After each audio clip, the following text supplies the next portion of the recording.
ನಮಗೆ ಸಂಸ್ಥೆಗೆ ಪ್ರತಿದಿನ ಸಿಬ್ಬಂದಿಗಳಿಗೆ ಒಂದು 15ರಿಂದ 16 kg ಅಕ್ಕಿ ಖರ್ಚಾಗ್ತದೆ. 3 ತಿಂಗಳು ಈ ಅಕ್ಕಿ ನಮಗೆ ಸಿಬ್ಬಂದಿಗಳಿಗೆ ಆರ್ಗ್ಯಾನಿಕ್ ಆಗಿ ಎಲ್ಲ ಸಿಬ್ಬಂದಿಗಳಿಗೆ ನಾವು ಅದನ್ನು ಪ್ರತಿದಿನ ಉಪಯೋಗ ಮಾಡ್ತೇವೆ. ಇಲ್ಲಿ 1.5 ಎಕರೆ ಜಾಗ ಇದೆ.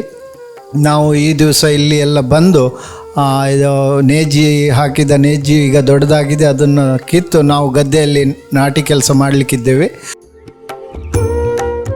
ನಾವು ಏನು ಗದ್ದೆಯನ್ನು ಒಂದು ಕೃಷಿ ಕೆಲಸದಲ್ಲಿ ನಾವು ಸೇರಿ ಅದರಲ್ಲಿ ಬಂದಂಥ ನಮಗೆ ಏನು ಉತ್ಪತ್ತಿ ಇದೆ ಅದನ್ನು ನಾವು ಇಲ್ಲಿ ಆಸ್ಪತ್ರೆಗೆ ನಾವು ಅಕ್ಕಿ ಏನಿದೆ ಯೂಸ್ ಮಾಡ್ತಿದ್ದೇವೆ. ಉಡುಪಿ ಜಿಲ್ಲೆಯ ಪರೀಕದಲ್ಲಿರುವ ಶ್ರೀ ಧರ್ಮಸ್ಥಳ ಮಂಜುನಾಥೇಶ್ವರ ಯೋಗ ಮತ್ತು ಪ್ರಕೃತಿ ಚಿಕಿತ್ಸಾ ಆಸ್ಪತ್ರೆ ಸೌಖ್ಯವನಕ್ಕೆ ಸೇರಿದ 1.5 ಎಕರೆ ಭತ್ತದ ಗದ್ದೆಯಲ್ಲಿ ಜುಲೈ 19ರ ಆದಿತ್ಯವಾರದಂದು ಭತ್ತದ ನೇಜಿ ನಾಟಿ ಕಾರ್ಯಕ್ರಮ ನಡೆಯಿತು.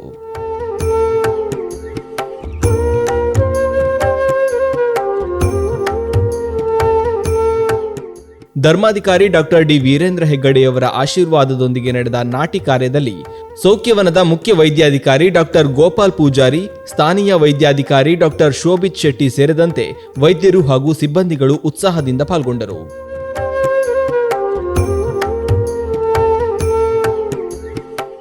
ಸೌಖ್ಯವನದ ವ್ಯವಸ್ಥಾಪಕ ಪ್ರವೀಣ್ ಕುಮಾರ್ ಅವರ ನೇತೃತ್ವದಲ್ಲಿ ಕಳೆದ 12 ವರ್ಷಗಳಿಂದ ನಿರಂತರವಾಗಿ ಈ ನಾಟಿ ಕಾರ್ಯಕ್ರಮವನ್ನು ಆಯೋಜಿಸಲಾಗುತ್ತಿದೆ.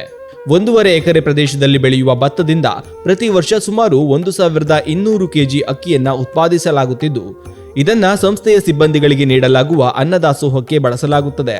ಅದಲ್ಲದೆ ಇಲ್ಲಿ ಉತ್ಪಾದನೆಯಾಗುವ ಅಕ್ಕಿಯಲ್ಲಿ 1 ಮುಡಿ ಅಕ್ಕಿಯನ್ನ ಶ್ರೀ ಕ್ಷೇತ್ರ ಧರ್ಮಸ್ಥಳದ ಶ್ರೀ ಮಂಜುನಾಥ ಸ್ವಾಮಿ ದೇವಾಲಯಕ್ಕೆ ಸಮರ್ಪಿಸಲಾಗುತ್ತದೆ.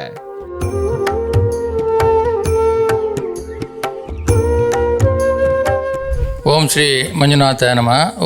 ಓಂ ಶ್ರೀ ಶ್ರೀನಿವಾಸಾಯ ನಮಃ. ನಮ್ಮ ಸಂಸ್ಥೆಯ ಅಧ್ಯಕ್ಷರಾದ ಪೂಜ್ಯ ಡಾಕ್ಟರ್ ಡಿ ವೀರೇಂದ್ರ ಹೆಗ್ಗಡೆ ಅವರಿಗೆ ಪ್ರಣಾಮಗಳನ್ನು ಸಲ್ಲಿಸಿ ಹಾಗೂ ಅವರ ಆಶೀರ್ವಾದಗಳಿಂದ ಇವತ್ತು ಪರೀಕ ಶ್ರೀ ಧರ್ಮಸ್ಥಳ ಮಂಜುನಾಥೇಶ್ವರ ಯೋಗ ಮತ್ತು ಪ್ರಕೃತಿ ಚಿಕಿತ್ಸಾ ಆಸ್ಪತ್ರೆ ಸೌಖ್ಯವನ ಇದರ ಎಲ್ಲ ವೈದ್ಯಾಧಿಕಾರಿಗಳು ಮತ್ತು ಸಿಬ್ಬಂದಿಗಳಿಂದ ನಮ್ಮ ದೇವಸ್ಥಾನ ಇದೆ, ಈ ಸಂಸ್ಥೆಗೆ ಒಳಪಟ್ಟದ್ದು ಶ್ರೀನಿವಾಸ ದೇವಸ್ಥಾನ. ಅದರ 1.5 ಎಕರೆ ಗದ್ದೆ ಕಳೆದ 11 ವರ್ಷಗಳಿಂದ ನಾವು ಇದನ್ನು ಗದ್ದೆ ನಾಟಿ ಮಾಡ್ತಾ ಇದ್ದೇವೆ. ಇದರ ಉದ್ದೇಶ ಇಷ್ಟೇ, ನಮ್ಮ ಸಂಸ್ಥೆಗೆ ಈ ದೇವಸ್ಥಾನ ಬಂದ ನಂತರ ಆ ಗದ್ದೆ ಹಾಗೆ ಹಡಿಲಿತ್ತು, ಅದನ್ನು ರೈಸ್ ಪ್ಯಾಡಿಯಾಗಿ ಅಕ್ಕಿ ಬೆಳೆಯ ಒಂದು ಕಾರ್ಯಕ್ರಮವನ್ನು ಕಳೆದ 11 ವರ್ಷದ ಹಿಂದೆ ನಾವು ಆರಂಭ ಮಾಡಿತ್ತು. ಅದರಿಂದ ಉತ್ಪಾದನೆ ಒಳ್ಳೆಯದು ಬಂತು. ಈಗ ಅದನ್ನು ಒಂದು ಉತ್ತಮ ರೀತಿಯಲ್ಲಿ ಸಂಸ್ಥೆಗೆ ನಮ್ಮ ಸಿಬ್ಬಂದಿಗಳಿಗೆ ಉಪಯೋಗ ಆಗುವಂತೆ ನಾವು ಮಾಡ್ತಾ ಇದ್ದೇವೆ. ಇದಕ್ಕೆ ನಮ್ಮ ಸುಮಾರು ಒಂದು 25ರಿಂದ 30 ವೈದ್ಯರು ಹಾಗೂ 100 ಮಂದಿ ಸಿಬ್ಬಂದಿಗಳು, ಒಂದು 100, 130, 140 ಮಂದಿ ಸಿಬ್ಬಂದಿಗಳು ಸೇರಿ ಈ ದಿನ ನಾವು ಮಾಡ್ತೇವೆ. ಹಲವಾರು ಕಡೆ ಈ ಸಮಯದಲ್ಲಿ ಗದ್ದೆ ನಾಟಿ ಆಗ್ತದೆ, ಆದರೆ ಕೆಲವರು ತಮ್ಮ ಒಂದು ಸಂತೋಷಕ್ಕೆ ಬೇರೆ ಬೇರೆ ರೀತಿಯಲ್ಲಿ ಗದ್ದೆಯನ್ನು ಉಪಯೋಗ ಮಾಡ್ತಾರೆ. ಆದರೆ ನಾವು ಪ್ರತಿ ವರ್ಷ ಈ ಗದ್ದೆಯಲ್ಲಿ ನೇಜಿ ನಾಟಿ ಮಾಡಿ ಸುಮಾರು 1200 kgಯಷ್ಟು ಅಕ್ಕಿಯನ್ನು ಬೆಳೆಯುತ್ತೇವೆ. ನಮಗೆ ಸಂಸ್ಥೆಗೆ ಪ್ರತಿದಿನ ಸಿಬ್ಬಂದಿಗಳಿಗೆ ಒಂದು 15ರಿಂದ 16 kg ಅಕ್ಕಿ ಖರ್ಚಾಗ್ತದೆ.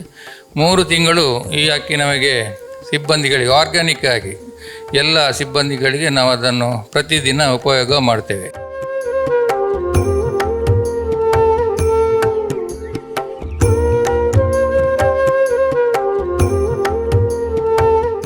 ಇದಕ್ಕೆ ಪೂಜ್ಯ ಕಾವಂದರ ನಮ್ಮ ಸಂಸ್ಥೆ ಅಧ್ಯಕ್ಷರ ಆಶೀರ್ವಾದ, ಮುಖ್ಯ ವೈದ್ಯಾಧಿಕಾರಿಗಳಾದ ಡಾಕ್ಟರ್ ಗೋಪಾಲ್ ಪೂಜಾರಿ ಅವರಿದ್ದಾರೆ, ಅವರೆಲ್ಲ ವೈದ್ಯರ ತಂಡ, ಕಿರಿಯ ವೈದ್ಯರ ತಂಡ, ಇನ್ನು ಪುನಃ ಒಂದು 25 ಮಂದಿ ವೈದ್ಯರು ಬರಲಿಕ್ಕಿದ್ದಾರೆ.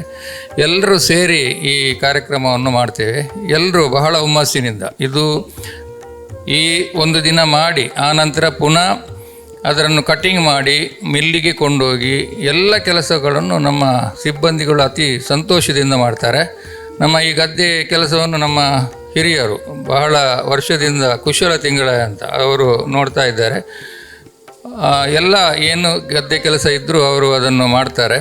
ಇದರಿಂದ ಒಂದು ಸಿಬ್ಬಂದಿಗಳಿಗೆ ಒಂದು ಚೇಂಜ್ ಬರ್ತದೆ, ಒಂದು ಸಂತೋಷ ಸಿಗ್ತದೆ. ಮತ್ತು ಈ ಕೆಲಸದಿಂದ ಎಲ್ರಿಗೂ ಉತ್ತಮ ರೀತಿಯ ಸಂತೋಷ ಲಭ್ಯ ಆಗ್ತದೆ ಅಂತ ಈ ಸಂದರ್ಭದಲ್ಲಿ ನಾನು ಹೇಳಿಕೆ ಬಯಸ್ತೇನೆ. ಎಲ್ರಿಗೂ ಮತ್ತೊಮ್ಮೆ ಶುಭಾಶಯಗಳನ್ನು ಈ ಸಂದರ್ಭದಲ್ಲಿ ಕೋರ್ತೇನೆ. ನಾನು ವ್ಯವಸ್ಥಾಪಕ, ಈ ಸಂಸ್ಥೆಯ ಆರಂಭದ ವರ್ಷದಿಂದ ಈ ಸಂಸ್ಥೆಯಲ್ಲಿ 22 ವರ್ಷಗಳಿಂದ ಕೆಲಸ ಮಾಡ್ತಾ ಇದ್ದೇನೆ. ನನ್ನ ಹೆಸರು ಪ್ರವೀಣ್ ಕುಮಾರ್. ವ್ಯವಸ್ಥಾಪಕನಾಗಿ ಮತ್ತು ಎಲ್ಲ ಇಲ್ಲಿ ಆಗುಹೋಗುಗಳನ್ನು ಕಳೆದ 22 ವರ್ಷಗಳನ್ನು ನೋಡ್ತಾ ಇದ್ದೇನೆ. ನಾನು ಡಾಕ್ಟರ್ ಗೋಪಾಲ್ ಪೂಜಾರಿ, ಮುಖ್ಯ ವೈದ್ಯಾಧಿಕಾರಿ, ಸೌಖ್ಯವನ ಧರ್ಮಸ್ಥಳ ಯೋಗ ಪ್ರಕೃತಿ ಚಿಕಿತ್ಸೆ ಪರಿಕ ಆಸ್ಪತ್ರೆಯ ಮುಖ್ಯ ವೈದ್ಯಾಧಿಕಾರಿ. ಈ ಆಸ್ಪತ್ರೆ ಪ್ರಾರಂಭಗೊಂಡು 2007ರಿಂದ ಸ್ಟಾರ್ಟ್ ಆಗಿದೆ, 60 ಬೆಡ್ಡಿಂದ. ಆಮೇಲೆ 2014ರಲ್ಲಿ 250 ಬೆಡ್ ಆಗಿದೆ. ಈಗ ಪ್ರಸ್ತುತ ನಮ್ಮಲ್ಲಿ 320 ಬೆಡ್ ಆಸ್ಪತ್ರೆ ಇದೆ. ನಾವು ಮುಖ್ಯವಾಗಿ ನಮ್ಮ ಇಲ್ಲಿಯ ನಾವು ಸ್ಟಾಫ್ ಅಂದರೆ ಈ ಆಸ್ಪತ್ರೆಗೆ ಸೇರಿದ ಎಲ್ಲ ವೈದ್ಯಾಧಿಕಾರಿಗಳು ಹಾಗೂ ಉಳಿದ ಸಿಬ್ಬಂದಿಗಳು, ಅದರಲ್ಲಿ ಲ್ಯಾಬ್ ಟೆಕ್ನಿಷಿಯನ್ ಇರ್ಬೋದು, ಫಿಸಿಯೋಥೆರಪಿ ಇರ್ಬೋದು, ಸೀನಿಯರ್ ಡಾಕ್ಟರ್, ಜೂನಿಯರ್ ಡಾಕ್ಟರ್, ಎಲ್ಲ ಅಕೌಂಟ್ಸ್ ಆಫೀಸರ್ ಎಲ್ಲ ಒಟ್ಟಿಗೆ ನಾವು 140 ಮಂದಿ ಇದ್ದೇವೆ. ಇಲ್ಲಿ ನಮ್ಮ ಆಸ್ಪತ್ರೆ ಹೇಳಬೇಕಿದ್ರೆ ನಾವು ಮುಖ್ಯವಾಗಿ ಇಲ್ಲಿ ಒಂದು ಟೆನ್ಷನ್ನು, ಸ್ಟ್ರೆಸ್ಸು ಕಡಿಮೆ ಮಾಡುವಂಥ ಕಾಯಿಲೆಗೆ ತುಂಬ ಬೇರೆ ಬೇರೆ ಕಡೆಯಿಂದ ಇಲ್ಲಿಗೆ ಬರ್ತಾರೆ. ಅದಕ್ಕೆ ನಾವು ಇಲ್ಲಿ ಸೌಖ್ಯವನದಲ್ಲಿ ಟ್ರೀಟ್ಮೆಂಟ್ ಕೊಡ್ತೇವೆ. ಅದರಲ್ಲಿ ನಾವು ಮುಖ್ಯವಾಗಿ ವ್ಯಾಯಾಮ, ಎಕ್ಸಸೈಸು ಇದಕ್ಕೆ ನಾವು ಪ್ರಾಮುಖ್ಯತೆ ಕೊಡ್ತಿದ್ದೇವೆ. ಅದರ ಒಂದು ಭಾಗವಾಗಿ ನಮ್ಮಲ್ಲಿ ಆಸ್ಪತ್ರೆಗೆ ಸಂಬಂಧಪಟ್ಟ ಈ ಕೃಷಿ ಕೆಲಸ ಕೂಡ ವರ್ಷದಲ್ಲಿ ನಾವು ಆಚರಿಸ್ತೇವೆ. ಇವಾಗಲೇ ನಮ್ಮ ವ್ಯವಸ್ಥಾಪಕರು ಹೇಳಿದಾಗೆ ಇಲ್ಲಿ 1.5 ಎಕರೆ ಜಾಗ ಇದೆ. ನಾವು ಈ ದಿವಸ ಇಲ್ಲಿ ಎಲ್ಲ ಬಂದು ಇದು ಹಾಕಿದ ನೇಜಿ ಈಗ ದೊಡ್ಡದಾಗಿದೆ, ಅದನ್ನು ಕಿತ್ತು ನಾವು ಗದ್ದೆಯಲ್ಲಿ ನಾಟಿ ಕೆಲಸ ಮಾಡಲಿಕ್ಕಿದ್ದೇವೆ. ಎಲ್ಲ ಸಿಬ್ಬಂದಿಗಳು ಇದರಲ್ಲಿ ಆ್ಯಕ್ಟಿವ್ ಆಗಿ ಪಾರ್ಟಿಸಿಪೇಟ್ ಮಾಡ್ತಾರೆ. ಅದರಲ್ಲಿ ವೈದ್ಯರು ಅಥವಾ ಥೆರಪಿಸ್ಟು ಅಥವಾ ಬೇರೆ ಯಾರು ಭೇದ ಭಾವ ಇಲ್ಲದೆ ಎಲ್ಲ ಆ್ಯಕ್ಟಿವ್ ಆಗಿ ಈ ಒಂದು ಕೃಷಿ ಕಾರ್ಯದಲ್ಲಿ ನಾವು ಆ್ಯಕ್ಟಿವ್ ಆಗಿ ಇನ್ವಾಲ್ವ್ ಆಗ್ತೇವೆ.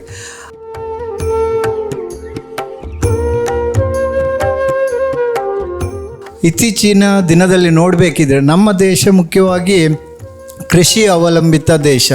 70% ಕೃಷಿ ಅವಲಂಬಿತವಾಗಿದೆ. ಆದರೆ ಇತ್ತೀಚಿನ ದಿನದಲ್ಲಿ ನೋಡಬೇಕಿದ್ರೆ ನಮ್ಮ ಯುವಕರು, ಹಳ್ಳಿಯವರು ಕೂಡ ಈ ಕೃಷಿಯನ್ನು ಬಿಟ್ಟು ಪೇಟೆ, ನಗರಕ್ಕೆ ಎಲ್ಲ ಉದ್ಯೋಗದ ನಿಮಿತ್ತ ಹೋಗ್ತಾರೆ. ಅದರಿಂದಾಗಿ ಏನು ಕೃಷಿ ಜಾಗ ಹಾಗೆ ಹಾಳು ಬೀಳ್ತದೆ. ಇದು ನಮಗೆ ಯಾವುದೇ ರೀತಿ ಉಪಯೋಗ ಆಗುವುದಿಲ್ಲ. ಆದರೆ ನಮ್ಮ ಸಂಸ್ಥೆಗೆ ಸಂಬಂಧಪಟ್ಟ ಈ ಜಾಗದಲ್ಲಿ ನಾವು ಏನು ಗದ್ದೆಯನ್ನು ಒಂದು ಕೃಷಿ ಕೆಲಸದಲ್ಲಿ ನಾವು ಸೇರಿ ಅದರಲ್ಲಿ ಬಂದಂಥ ನಮಗೆ ಏನು ಉತ್ಪತ್ತಿ ಇದೆ ಅದನ್ನು ನಾವು ಇಲ್ಲಿ ಆಸ್ಪತ್ರೆಗೆ ನಾವು ಅಕ್ಕಿ ಏನಿದೆ ಯೂಸ್ ಮಾಡ್ತಿದ್ದೇವೆ. ಸೊ ಒಂದು ರೀತಿಯಲ್ಲಿ ನಮ್ಮ ಏನು ಬಯೋಡೈವರ್ಸಿಟಿ ಅಥವಾ ಕ್ಲೈಮೇಟ್ ಚೇಂಜ್, ಇತ್ತೀಚಿನ ದಿನದಲ್ಲಿ ಕ್ಲೈಮೇಟ್ ಚೇಂಜ್ ತುಂಬ ಬದಲಾವಣೆ ಆಗಿ ನಮ್ಮ ಆರೋಗ್ಯದ ಮೇಲೆ ಪರಿಣಾಮ ಬೀರ್ತದೆ. ನಾವು ನಮ್ಮನ್ನು ಕೃಷಿ ಕೆಲಸದಲ್ಲಿ ತೊಡಗಿಸಿಕೊಂಡ್ರೆ ನಮ್ಮ ಆರೋಗ್ಯ ಕೂಡ ಚೆನ್ನಾಗಿರ್ತದೆ, ನಮಗೆ ಎಕ್ಸಸೈಸ್ ಆಗ್ತದೆ, ನಮಗೆ ಒಳ್ಳೆಯ ನಿದ್ರೆ ಬರ್ತದೆ, ಜೀರ್ಣಕ್ರಿಯೆ ಕೂಡ ಚೆನ್ನಾಗಿ ಇರ್ತದೆ. ಸೊ ಎಲ್ಲರೂ ನಾವು ಕೃಷಿ ಕೆಲಸದಲ್ಲಿದ್ದರೆ ಕಾಯಿಲೆಗಳು ಕಡಿಮೆ. ಹಿಂದಿನವರಿಗೆ ಈ ಥರದ ಈಗಿನ ಒಂದು ಸಮಸ್ಯೆ ಇರುವ ಹಾಗೆ ಶುಗರು, BP ಅಥವಾ ಬೆನ್ನು, ಕುತ್ತಿಗೆ ನೋವು, ಈ ಥರ ಥೈರಾಯ್ಡು, ಹಾರ್ಮೋನಲ್ ಪ್ರಾಬ್ಲಮ್ ಎಲ್ಲ ಇರಲಿಲ್ಲ. ಅದು ಯಾಕೆಂದರೆ ವ್ಯಾಯಾಮ, ಎಕ್ಸಸೈಸ್ ಕಡಿಮೆ ಆಗಿದೆ, ಕೃಷಿ ಕೆಲಸದಲ್ಲಿ ತೊಡಗಿಸಿಕೊಳ್ಳೋದು ಕಡಿಮೆ ಆಗಿದೆ. ಸೊ ನಾನು ಹೇಳೋದು ಏನಂದರೆ, ನಾವು ಸ್ವಲ್ಪ ಪ್ರಕೃತಿಗೆ ಹತ್ತಿರ ಇರಬೇಕು, ಪ್ರಕೃತಿಯನ್ನು ನಾವು ಆರಾಧಿಸಬೇಕು. ಇಂಥ ಕೆಲಸದಲ್ಲಿ ನಾವು ಆ್ಯಕ್ಟಿವ್ ಆಗಿ ಇನ್ವಾಲ್ವ್ ಆಗಬೇಕಂತ ನನ್ನ ಬಯಕೆ.